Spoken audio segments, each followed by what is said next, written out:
All right, according to my watch, it is 1 o'clock Central Time, which means it's 2 o'clock Eastern, and proceeding through our other time zones for everyone.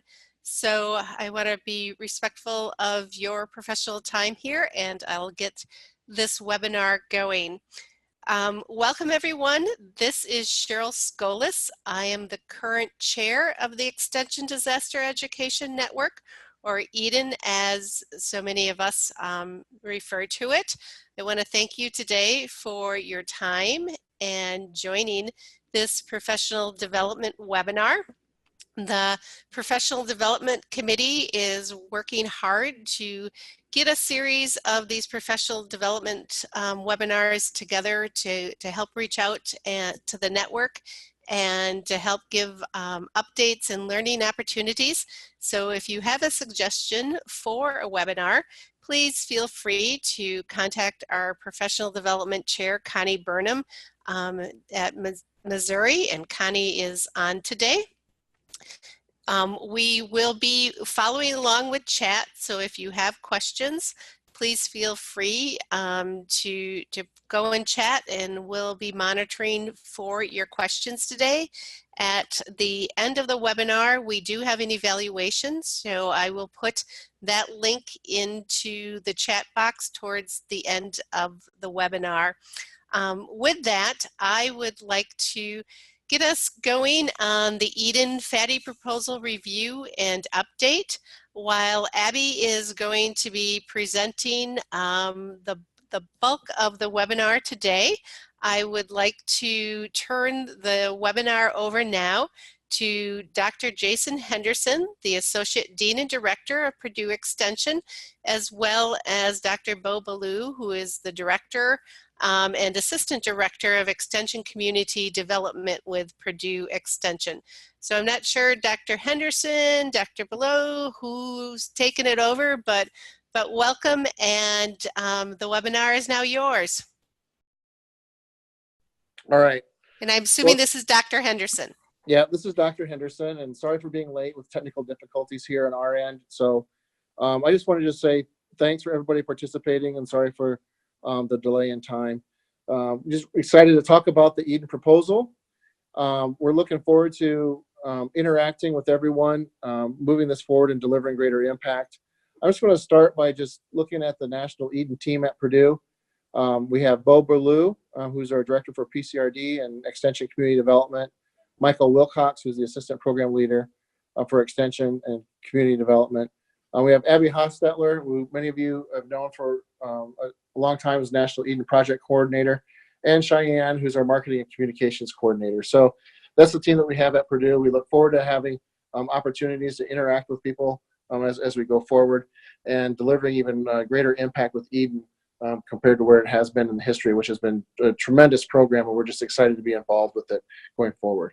So with that, I want to stop, and Bo, if you have any other comments that you'd like to share. Thank you, Jason. I'll just make a couple of comments. I'm hoping that what Abby will share with you today is the collective thinking of our Purdue team in concert with the EDEN leadership. You'll see some things that look very familiar from what's been done in the past. We also have a couple new wrinkles, part of it with the strong support and encouragement of Jason about how can we be innovative with regard to our EDEN programs. So we hope you really find some of the changes to your liking. And of course, as Abby will always say, we're always, our door or telephone is always available to you. Please let us know how we can do what we're doing better. If you think there's some ways that we need to make sure we communicate things in a more effective way. But anyway, we're really pleased to be with you.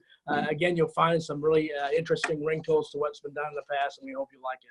So with that, I'll turn it over to Cheryl and to Abby. Thank you, Dr. Henderson, and thank you, Bo. So I would also like to thank everyone that's joined us today. I greatly appreciate you taking some time out of your afternoon for us to discuss what Purdue has proposed in the FADI proposal and kind of an update as to where we stand at this time. So I thought we would first start kind of taking a look back at what the ask was in the RFA. So the purpose, it's just a small ask. So with our funding being from the Food and Ag Defense Initiative, funds provide national coordination to Eden for outreach service to enhance the biosecurity of U.S. ag and food system, which thus in turn would maximize the ability of American producers to prosper by feeding and clothing the world. And the program facilitates and protects rural prosperity and economic development through all hazards disaster management techniques. This purpose is actually directly pulled from the RFA. So this is part of what our answer in our proposal was to kind of tie everything back to this purpose statement.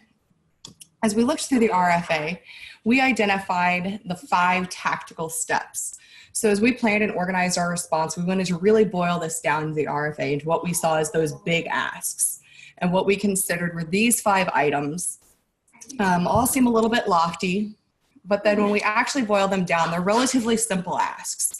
We identified education outreach programs, strategic partnerships, administrative oversight, communication information delivery, and collaboration among state and Eden programs. So like I said, 5 relatively simple concepts when you actually boil down and figure out what the direct purpose is. So Purdue's response in kind were 5 key goals. We wanted to have one affiliated to each of those tactical steps that we identified. I know when you see these, they're written in pretty long form and seem quite wordy and a bit over the top, but again, the concepts are really simple. So when we boil our concepts down into 5 simple terms, we have it down to strengthening an all hazards agri-security preparedness efforts, enhance resilience both at a community and regional level, and to expand engagement with stakeholders, invest in new products and resources, and to pursue a multi-pronged communication plan. These goals should all be able to ensure a well-rounded approach to achieving the mission identified. So I kind of want to take some time to break down these 5 goals into what we see as our tactical steps to address those. So first, for strengthening agri-security efforts, we've identified that we want to develop an advisory council, which I'll discuss a little bit more later. But simply, it's going to be a sounding board that will work with the programmatic committees and with the executive committee to offer suggestions and keep those programmatic committees abreast of arising topics in the field. This will help build ties with existing networks. Why recreate the wheel? We need to enhance our collaboration efforts with our fellow FADI funding networks of the National Plant Diagnostic Network, as well as the National Animal Health Laboratory Network, as well as strengthen partnerships with other entities like the National Alliance of State and Animal Agriculture Emergency Programs, the Southern Animal and Agricultural Disease Response Alliance, which is a multi-state partnership for security in agriculture, among many others. As well as we intend to conduct a literature review of not only Eden-related resources, things that we already have in our current catalog, but other pertinent documents that have been created by affiliated agencies and organizations that we work closely with. When we move to that second key concept, to enhance resilience both at a community and regional level, it's very similar in nature to that we address in agri-security step. The key concept again focuses on the community resilience in turn, which I would like to really thank USDA and specifically Beverly Samuel for opening a window in this RFA to include a focus on community resilience.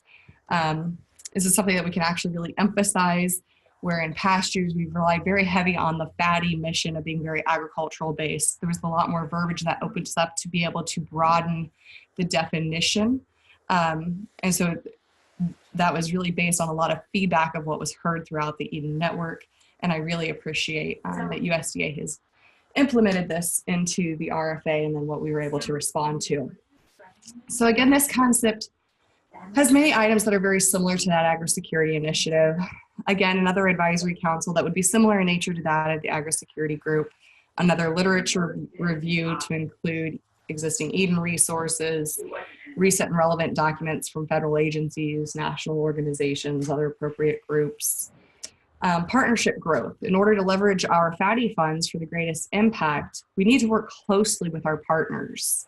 We've had a great relationship with agencies like FEMA's Community Planning and Capacity Building Division and FEMA's Individual and Community Preparedness Division, and we have potential to grow our relationship with these entities as well as expand and include groups like the Rural Regional Development Centers and the Economic Development Administration's regional offices.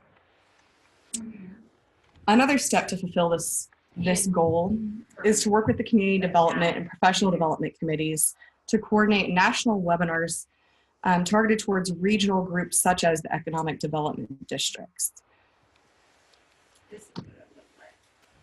When we look at our third goal, to expand engagement with stakeholders.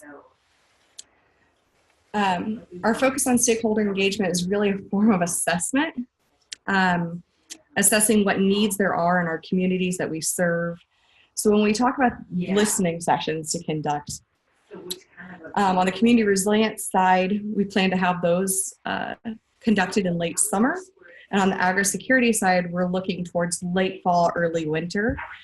The listening sessions will be conducted regionally, one in each of the 4 USDA regions per topic. The process is currently being developed now and will be presented to the executive committee in the coming months. And while we synthesize those results, we'll work with the programmatic committees, the executive committee, and those advisory councils to distill what's being perceived as the most important topics for Extension to pursue. This is all being done to ensure that those FADI funds are being invested in the most important and most needed areas for curriculum and resource development, which we want to be making tools and resources that are going to be used by our educators, that are going to be used by our communities, that are actually going to enhance our capacity to deliver disaster programming. That'll make disaster programming easier for educators and get it into more communities.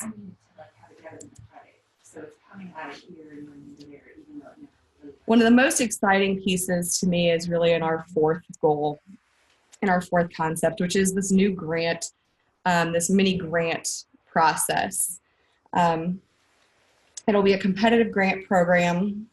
The groundwork right now is being laid to utilize input from the advisory councils and results of those listening sessions to help prioritize the topic areas to fund, what will be asked in the RFP process for these competitive grants. In year one, we know that these are going to be much more targeted. So those of you that are very active in programmatic committees will have already been having discussions around the idea of what will be funded in year one.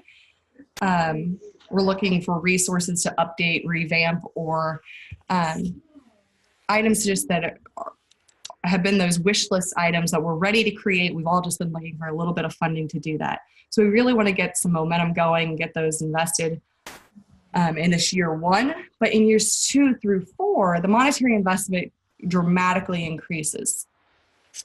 In fact, it'll be roughly about to 1/3 of the budget is actually designated for these competitive grants programs. So this is a significant investment and really where we see the growth and the most impact that we can see helping the network.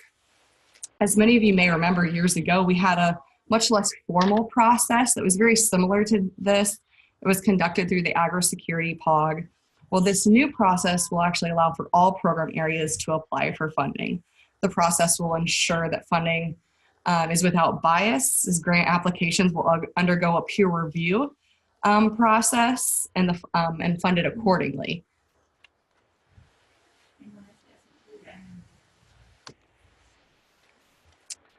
And our fifth key concept is a unified multi-pronged communication plan. Well, first and foremost, we should extend a huge thank you to LSU for helping maintain the website for many years. Part of what Purdue's proposal was an effort to streamline service and reduce our overhead was to bring oversight of the website into Purdue and the communications team that is here. So we've been working with the marketing committee and the executive committee as we look to revise and update and relaunch Eden's new website. The key pieces about this website will include, probably the most significant is that there will be a new URL. In an effort to not tie the network to one particular institution, the website address will need to be will not be associated to an institution, but it will need to change. So the marketing committee was offered up several suggestions of available URLs, and what the proposed option that they are going with and have suggested and proposed to the executive committee for consideration is www.extdisaster.net.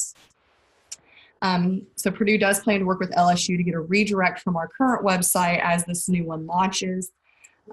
You'll be seeing a lot more information as we make this transition, and we really help start branding that new look. And again, this was really to make certain that we weren't tied to one particular system, but truly as a network. So speaking of the launch, our anticipated launch date for phase 1 of the website is anticipated to be the end of May, the beginning of June. And it will really be the bone structure with the kind of basic content pages and informational pages of the website. What phase 2 will bring shortly thereafter and we'll work on throughout the summer and then in through the fall is really migrating all of the resources that are in that resource dashboard right now. There's approximately a little over 600 of those. So it's going to take us a little bit more legwork as we process and make certain that they're all up to date and get everything tagged correctly to try to increase search optimization. So that's going to be a little bit longer of a piece, as well as the membership directory. That'll take us a little time to get put in. General search features will be there, but what we're going to ask this summer is for all delegates to complete a membership profile, which will be included in the website, to give a little bit more information about individuals' areas of expertise, certifications that they've had, just get a little bit more information on who we have and kind of our research or our knowledge base, lay some groundwork so we know who to go to for what answers. Another piece of this website transition includes the conversion to using WordPress as a design platform. It's a commonly used and easily sustainable platform. So those are really the big pieces to this new website move. And then the picture on the left side of your screen is actually a demo of what we anticipate the homepage looking like. It's in kind of a beta test form now, but I wanted at least to give you a preview glimpse. I know it's small, but for those of you that haven't yet gotten to see it, it's been shown to a couple of committees so far. So we anticipate everyone being able to see it when it goes live though sometime in the next about 6 or 8 weeks. So other pieces of this multi-pronged communication plan include a quarterly newsletter. Volume 1 was released in March. It was really a joint effort between the Purdue communications team and the marketing committee. The plan is it'll serve to communicate or as a communications tool for our delegates. The newsletter will highlight work that's being done by our delegates in their states, upcoming and archived professional development opportunities, and items of note from Eden's standing committees. Our ECOP liaison helped us actually get that as piece of the sidebar on the Monday Minutes as a blog or newsletter to follow. So as of this last Monday, we're permanently listed as one of the newsletters of note. As we expand our social media presence, you'll see that one of our huge benefits to having a graphic designer as part of our team with Cheyenne on board is that things are a lot more visual.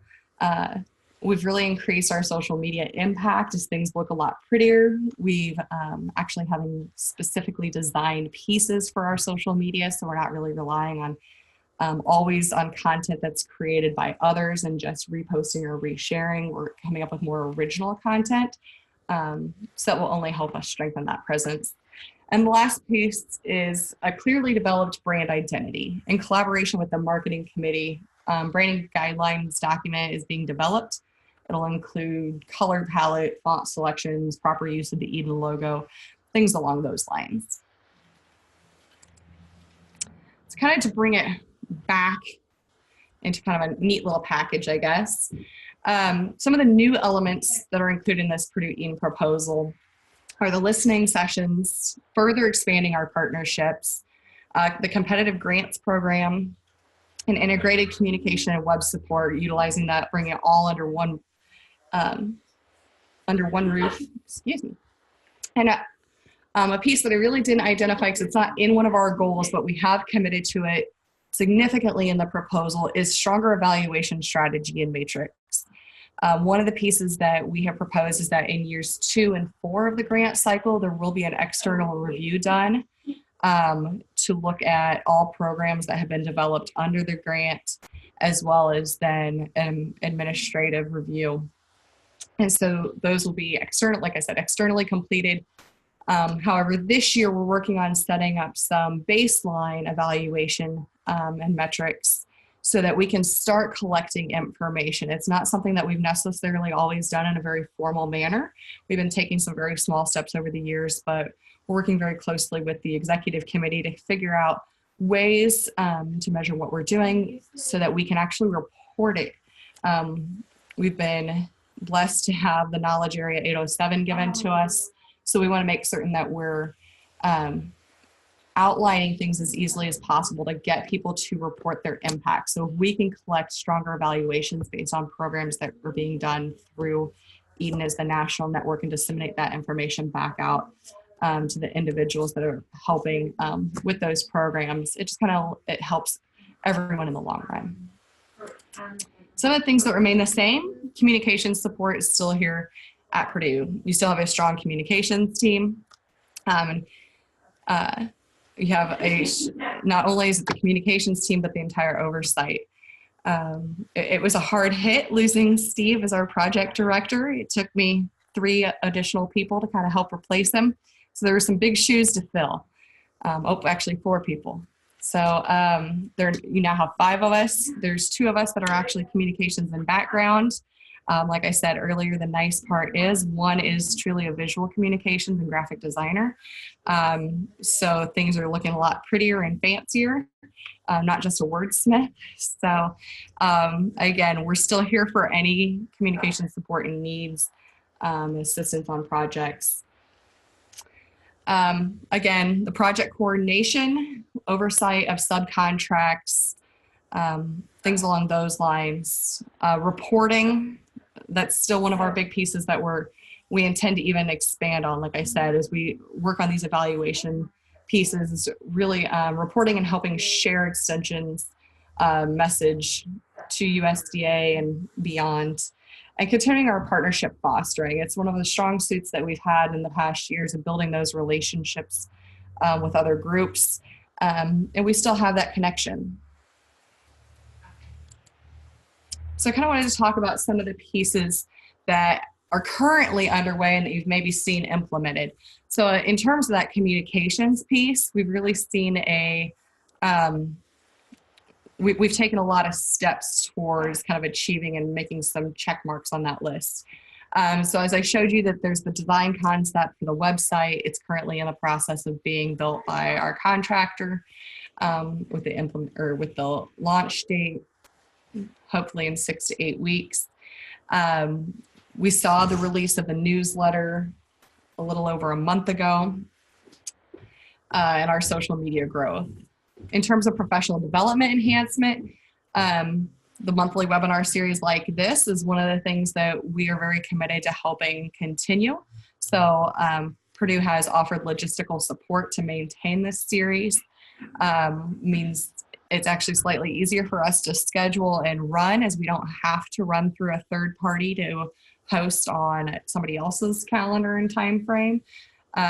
So these are blocks now that we know the 3rd Tuesday of every month at 2 o'clock will be a standing monthly webinar.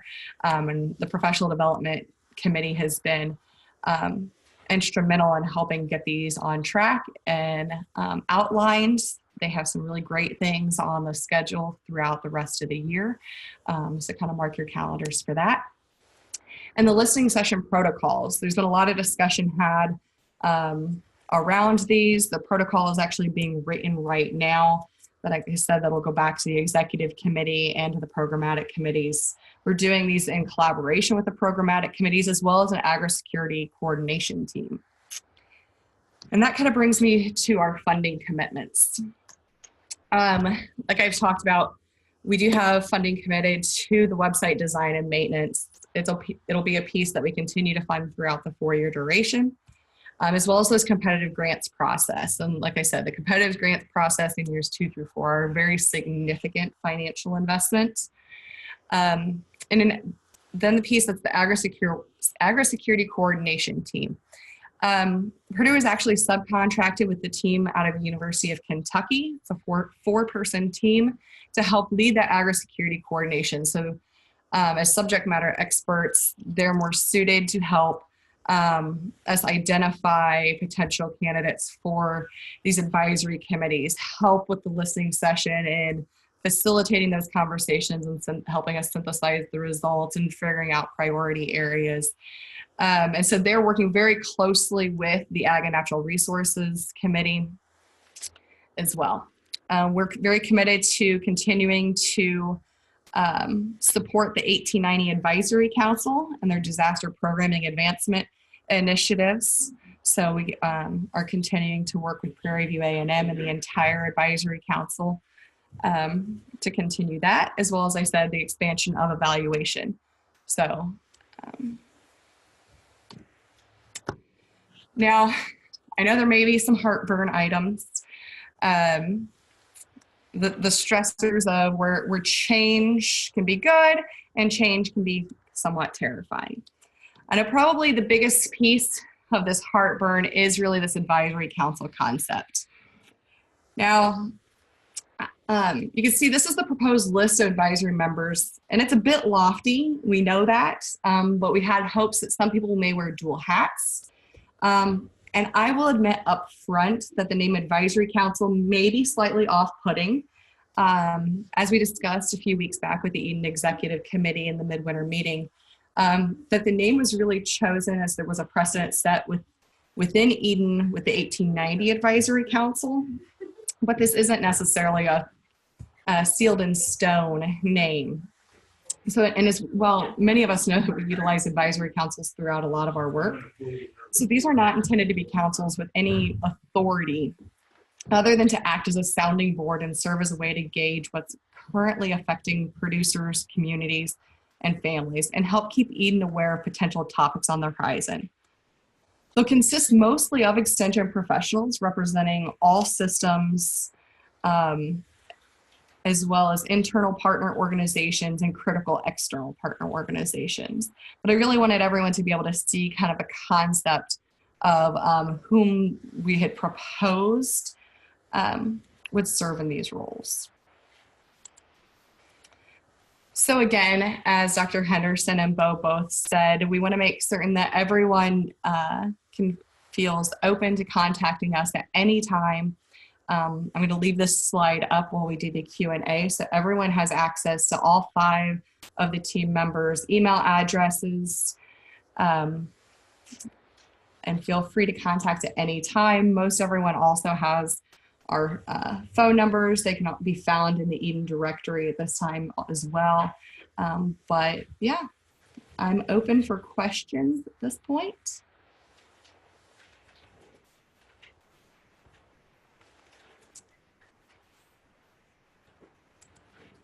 So while we're waiting for people to put in questions, I am going to also put out the link to the Qualtrics evaluation survey so you can start thinking about that.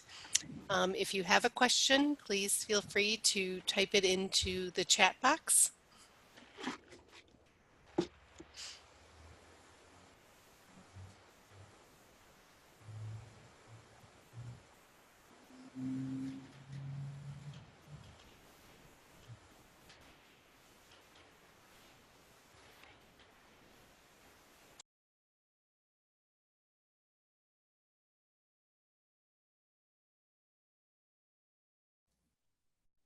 So we're a pretty quiet bunch today.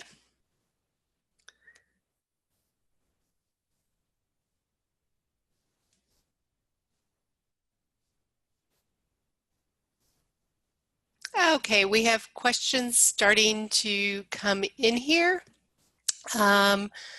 Wondering how the new funding will affect the Eden committee structure in other ways. Thoughts, Abby, to that question? Oh, sorry, can you repeat that? I lost part of it. I'm wondering how the new funding will affect the Eden committee structures in other ways. So I really see that it's just going to enhance the work that's being done. So right now of our standing committees, we kind of see two sides, a very functional committee aspect and then a programmatic committee aspect. And they work very much together in my mind. And that's the way that I've always seen, even when we were POGs and committees. So I see moving forward, especially when we talk about this competitive grants process, of projects being identified more at that programmatic level, work being done. And again, not all work within Eden that's done now is actually done off of funded dollars. Some of it is just truly that collaboration of partnership and delegates coming together kind of for that shared interest.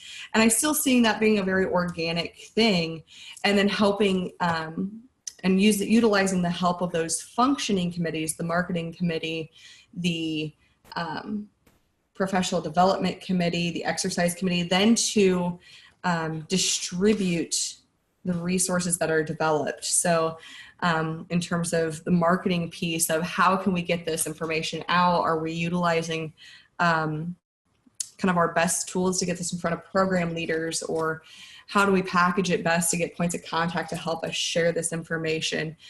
Working with the professional development committees to see if it's something worth highlighting in a plenary session or a post-conference, pre-conference, the annual meeting, or even based on webinar, and seeing maybe we need to expand and look just kind of at what those professional development opportunities are. But I still see this being a very holistic approach between the two types of committees. And I just feel like the funds are just to enhance the work that's being done.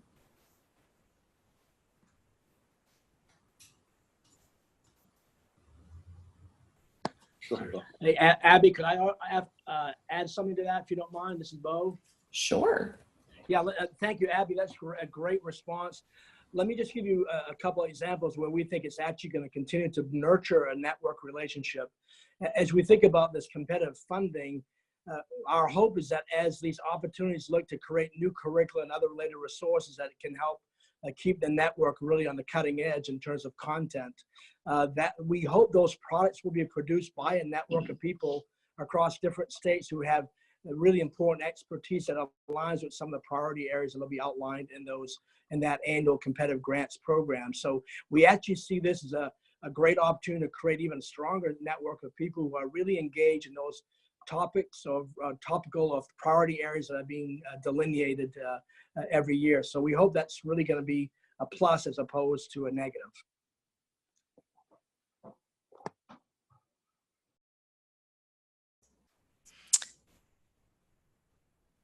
Okay. I lost you there for a couple of minutes, but I think I found my way back to you guys. So the second question I have here is, how will input from advisory groups be shared with the committees? So in the idea that we had originally proposed, and in conversations that we've had with kind of the executive committee and those programmatic standing committees, is that they will interface directly with kind of their equivalent programmatic committee. So we see that Agri-Security Advisory Council working very closely with the Ag and Natural Resources Committee, while the Ag and Natural Resources Committee is, our monthly meetings, our delegates that are out in the field delivering curriculum. And then we'll have this advisory council that are really just like I said, they're kind of that sounding board of what's on the horizon, what are they hearing the needs and the trends are going to be, and just help to filter some ideas and help us focus more on those, what are priority areas? What are things that maybe we're missing as we keep our blinders on, as we're not necessarily always, and it's just one of those ways to expand that stakeholder and partnership engagement. So what are some of our partners seeing and addressing, and how can we collaborate together? But we see those interfacing almost directly with their partners in the programmatic areas.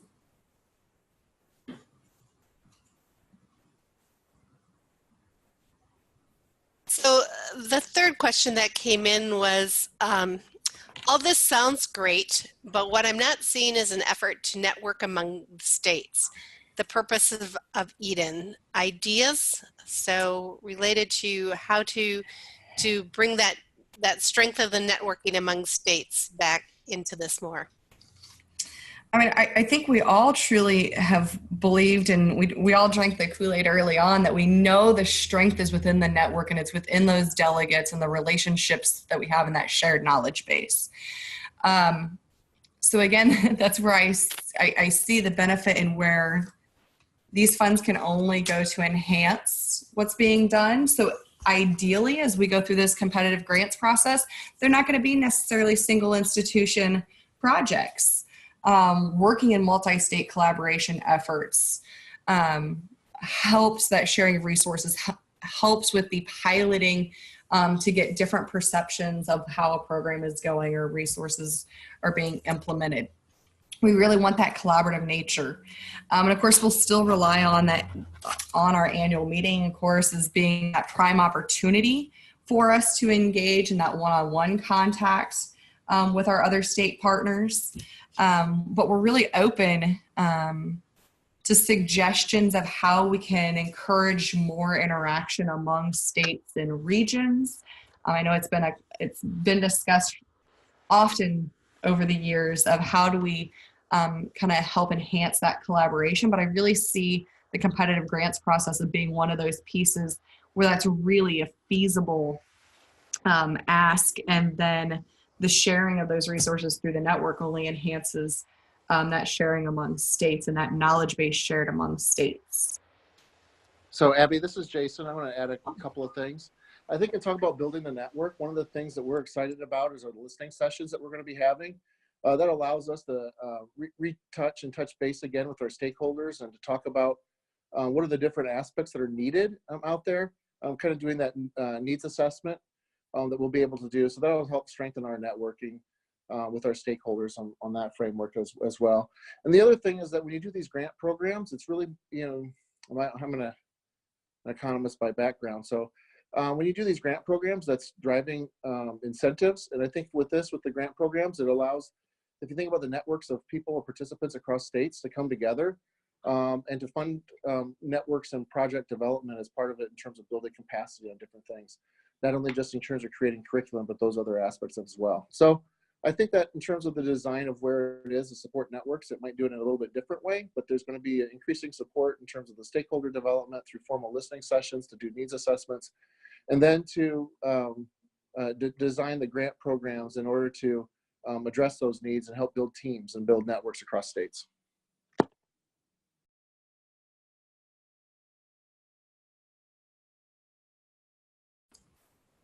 Okay, any other comment on that one from the Purdue team? Hearing none, the next question that we have received is, we heard about the Ag Committee and the CED Committee. What is the thoughts about growing the FCS? I would also add the 4-H and Youth Committee in this process. That is definitely an area that we know still needs a little backing. So a lot of our discussion we spent a significant amount of discussion at the exec midwinter meeting a few weeks ago, kind of discussing this exact topic.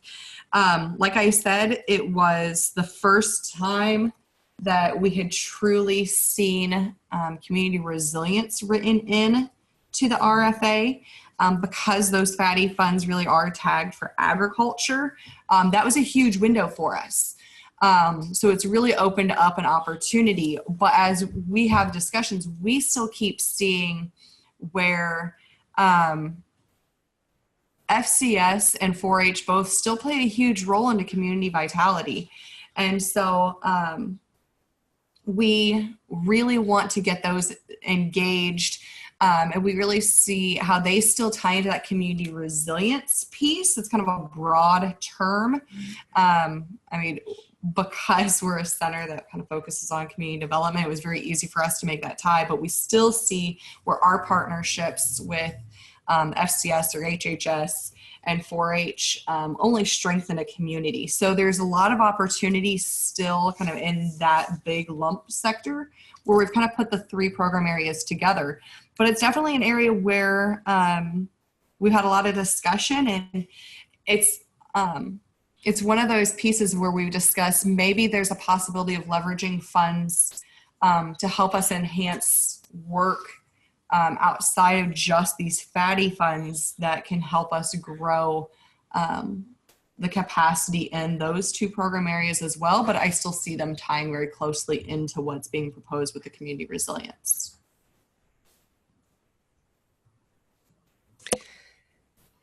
So then the next question is, what's the plan to get the rank and file delegates more engaged in the network? So isn't this always kind of like that, the big ass question all the time? How do we keep people engaged? I know there's a lot of conversation that'll go and say that, 8-9 years ago when we had a much larger budget and we're doing the grant process, subcontract process at that time was really some of the time when Eden thrived. We had some of the most delegate engagement. And so that's part of the idea of reinvesting such a significant chunk back out into the network, out into other extension programs to help develop these tools and resources, really helps bring people to the conversation. And that's part of why we're doing these listening sessions. In addition to the listening sessions, there will also be an extension survey so that we can try to figure out comments from what extension's needs are. So we know that we need to listen to the delegates, we need to listen to our extension educators. And so hopefully in showing that we're putting them first and making certain that we're developing tools that they need and want will help us engage them in hopes that they will also come and help be a part of developing that product. So it's kind of, to me, the way that we create that balance. But again, I really feel like the idea of investing back out into the programs is key, and then offering professional development opportunities that are valuable within their fields will help engage people in the network. You kind of need to show what is that Eden can do for you kind of idea. And so that's really where we want to show that emphasis of helping utilize the network for that self-education kind of within. And so hopefully that would help kind of engage the rank and file, I guess. Abby, if I may jump in, this is Michael Wilcox at Purdue, and I'll just jump in and quickly say that Abby's doing a fantastic job setting up Eden to reach out to the extension directors across the United States and reinvigorate their understanding and investment in Eden. And in doing so, we're going to be taking a look at the list of those delegates and taking a look at the list of the point of contacts and reiterating the importance of Eden. I think in doing so, it will help empower the rank and file, if you will, as the extension directors get in line supporting Eden, that then provides support for the extension delegates and the point of contact as well. So I see this reinvigoration occurring not only because of the resources that we're putting at the table and the listening ear that's out there, but also the direct contact with the extension directors and the points of contact and the delegates themselves. So I just wanted to throw that in there as well.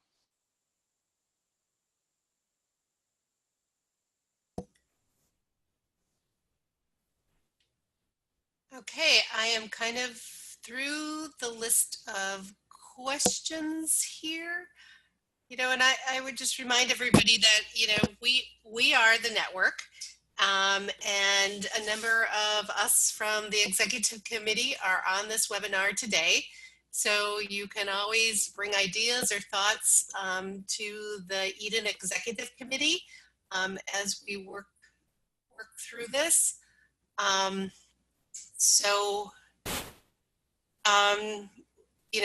We can continue conversation. We just had another message come in here. The network was designed to share what already exists in the institution, not always to create new content.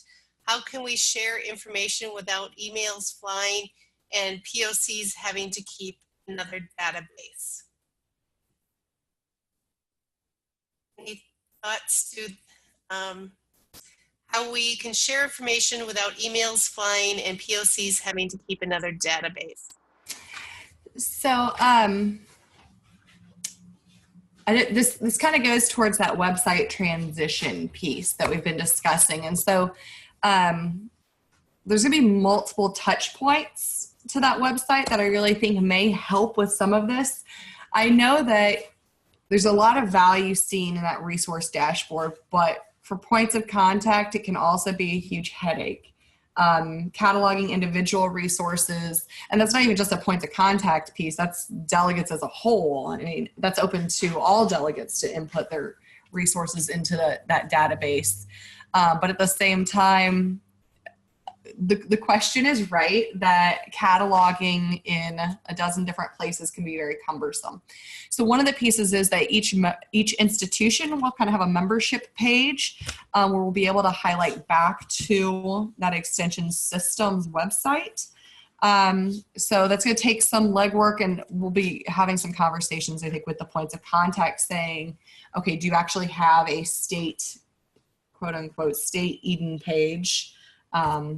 Is it, University of Illinois.edu/disasters or /Eden, something like that as an example that we can then highlight on that member institution page to kind of help redirect, so that if it's not actually found in that dashboard or even on what used to be called the topic pages, but they're going to be kind of these landing pages that are recreating and making a resurgence back on the new website. There's a dual integration approach to that resource collection. But I think that's really a big question. It still comes down to that time in the day to how do we get that information. And so we can try to corral in as many different ways, but I don't think we're ever going to cut out that flurry of emails asking for a particular resource. I still think that in some ways, there's a little bit of peace of mind in sending that email and actually getting the contact back from not just one delegate, but even sometimes hearing back from 5 saying, hey, we're with you. Here's what we have. So I think cutting out that peace of mind will still never actually go away, even if the content were one click away on the website. But I completely agree that trying to figure out a way to get the content that's existing in the hands of the educators is that concept that we're still really trying to navigate of how many different ways can we provide access to this information.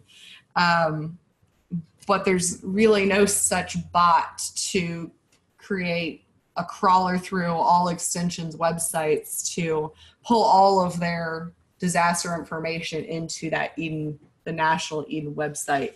So we got to kind of figure out how to make this work, but it's definitely something that's being discussed as we go through the website redesign process.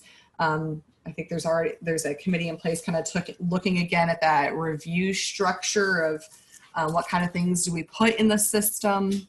And so those are pieces, but that's a big question. And I think in an attempt to do a multi-pronged approach to getting access to that information is the best that we've come up with right now. But I think it's something that we'll need to continue to address and figure out how to corral that kind of information.